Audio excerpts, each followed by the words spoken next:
Mahfud MD bantah pernah bilang korupsi bisa dimaklumi.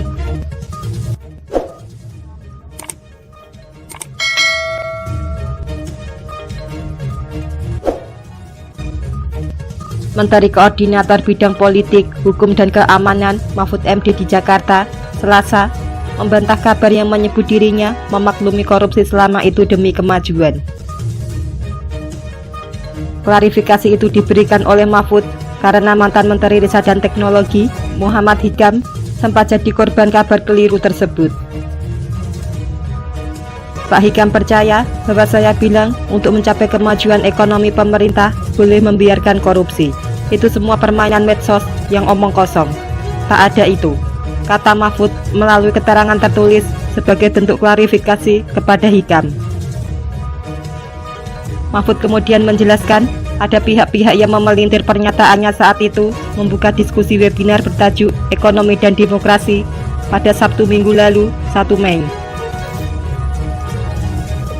Saya berbicara itu didengar oleh Saiful Muzani, Faisal Basri, dan Halim Alamsyah sebagai narasumber webinar Demokrasi dan Ekonomi. Juga didengar oleh ratusan peserta webinar. Saya yang membuka webinar itu. Terlalu amat bodoh lah kalau saya bilang begitu, ucap Mahfud menegaskan. Mahfud menjelaskan, korupsi yang meluas di Indonesia memang banyak sebabnya. Bisa jadi, kata dia, karena demokrasi di Indonesia yang sudah kebablasan. Korupsi dibangun melalui jalan demokrasi alias menggunakan mekanisme demokrasi.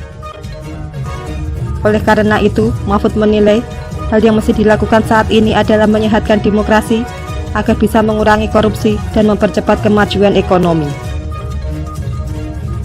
Meski begitu, Mahfud meminta agar masyarakat tak kecewa dan putus asa terkait tingginya korupsi di Indonesia.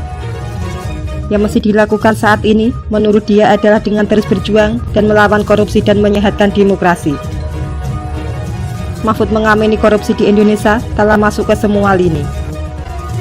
Namun karena Indonesia adalah negara merdeka, maka meskipun banyak korupsi, tetap angka kemiskinan menurun secara konsisten.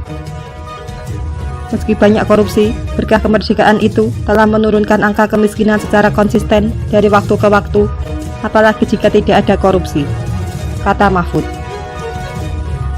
Alasannya, karena negara kita merdeka, maka negara kita mengalami kemajuan dalam jumlah turunnya angka kemiskinan secara konsisten dari waktu ke waktu, kata dia.